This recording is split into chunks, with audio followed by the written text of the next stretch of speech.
समाज में सच बोलना सबसे ज़्यादा करेज का काम है, क्योंकि एग्जाम्पल देखा है तुमने, जिन लोगों ने सच बोला उनको पत्थर पड़े। सुकरात को जहर पीना पड़ा, बाबा नानक को भूतना बोला गया, कबीर को जहर देने की कोशिश की गई, कबीर जी को। तो सच बोलना सबसे बड़ा करेज का काम है। तो ABCD जो भी बंदा था वो पहले सबकी हाँ में हाँ मिलाता था। एक दिन आया, उसकी बीवी बोलती है मैं कैसी लग रही हूँ, बोलता है भद्दी लग रही है नई ड्रेस में। इसकी बीवी गुस्से हो गई, छोड़ के चली गई। बोलता पहले मैं झूठ बोलता था तब तो खुश होती थी, अब मैं सच बोल रहा हूँ, जैसी लग रही है वैसा बोल रहा हूँ, बीच में कोई फिल्टर नहीं है। तो भाग गई वो छोड़ के। उसका बॉस था, बोलता प्रोजेक्ट कैसा है, बोलता दम नहीं है। उसका बॉस अकड़ गया, पर अंदर से हिल भी गया। बोलता मैंने सच बोला है। तो लोग उसके साथ डिफरेंट बिहेव करने लगे। जो उसके सीधी बात होती थी, नंगे को नंगा बोल देता था, कपड़े डाले हुए बोल देता था।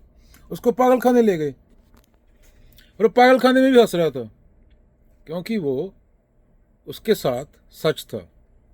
और सच ही आदमी को पूर्णता दे सकता है। और सच कभी शहद में लपेट के नहीं दिया जाता।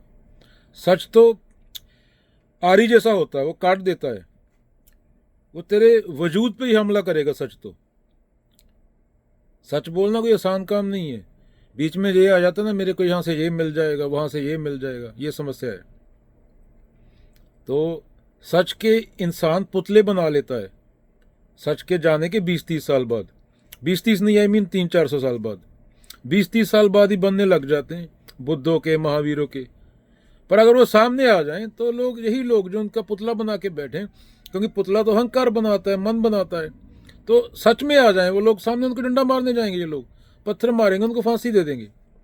क्योंकि जो पुतला है वो तेरी इमेजिनेशन है, वो तेरा अहंकार है। तो सच में थोड़ी उस जानता है, तू सिर्फ मान रहा है, जान नहीं रहा चीज को। तो जब सच बोलेगा, जो आदमी सच बोलेगा, जो करेज करेगा, वो अकेला होगा। और अकेला होना ही आदमी का नागे आना नागे जाना। कुछ लेके नहीं आए थे, कुछ लेके नहीं जाओगे। तो अकेला होना ही सबसे बड़ी करेज का काम है। जो आदमी अकेला नहीं रह सकता, वो दूसरे के साथ कैसे रह लेगा? If you can't spend time with yourself, how can you spend time with somebody else? तो दो आदमियों को इकट्ठा कर देते हैं, बांध देते हैं। जो आदमी अकेला खुश नहीं है, वो दूसरे के साथ कैसे खुश होगा? ये सोचने की बात है ना। जो आदमी खुद की कंपनी पसंद नहीं करता, तो इसलिए हर आदमी को अकेला रहना चाहिए थोड़ा टाइम, खुद को जानने के लिए। सच बोलना चाहिए, तो पता चल जाएगा कौन असली है, कौन नकली है। ज्यादातर नकली होते हैं, एक भी नहीं बचता। जब तू सच बोलेगा, सच के सिवा कुछ नहीं बोलेगा, सिर्फ ग्रंथों की लिखी बातें नहीं पढ़ेगा, सत्यम सेवम सुंदरम, सत्य ही सुंदर है, तो लोग तेरे आसपास भी नहीं लगेंगे, भाग जाएंगे। तो ये चेंज आती है जब तू कबीरों को पढ़ता है, मूर्ति को नहीं पूजता।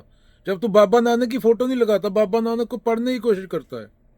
जब तू बुद्ध को पढ़ने की कोशिश करता है, बुद्ध को जानने की कोशिश करता है। तो ये लोग जो बहुत टाइम पहले देते आ गए हैं, जो तू ये तेरे साथ टाइम स्पेंड करने आ जाते हैं। अभी तो बुद्ध के साथ बैठा है रात को। बुद्ध की पूरी जिंदगी का फलसफा, जो पूरी जिंदगी में कमाया हुआ, किताब में लिखा हुआ है, वो तो पढ़ रहा है और अंडरस्टैंडिंग कर रहा है, उसके बाद अप्लाई भी करना होता है। यही जिंदगी है। बाकी मुक्ति को एक बात बोला गया ना, मुक्ति किससे? खुद से। मुक्ति किससे चाहिए? तो खुद से, क्योंकि तू ही परेशान है ना। तुझे दिन में चाकू कौन मार के जाता है 10 बार? अंदर से ही दुखी है ना तू। बाहर से कोई तेरे को तकलीफ थोड़ी देता है, तकलीफ तेरे अंदर से उठ रही है। तू गांजा पीता है, दारू पीता है, ड्रग्स लेता है, औरतों के पास जाता है, वो तू कोई ना कोई तेरे अंदर समस्या है, वो तू पूरी करने की कोशिश कर रहा है, पर वो नहीं मिलेगा। चेतना को तो आजादी चाहिए। आजादी सत्य में होती है। सत्य कैसे पता चलता है? नेति नेति करते जाना, गलत को हटाते जाना, झूठ को। झूठ अनगिनत हो सकते हैं, इन्फिनिट, पर सत्य एक ही होता है। सत्य दूसरा हो नहीं सकता। शब्द अलग हो सकते हैं,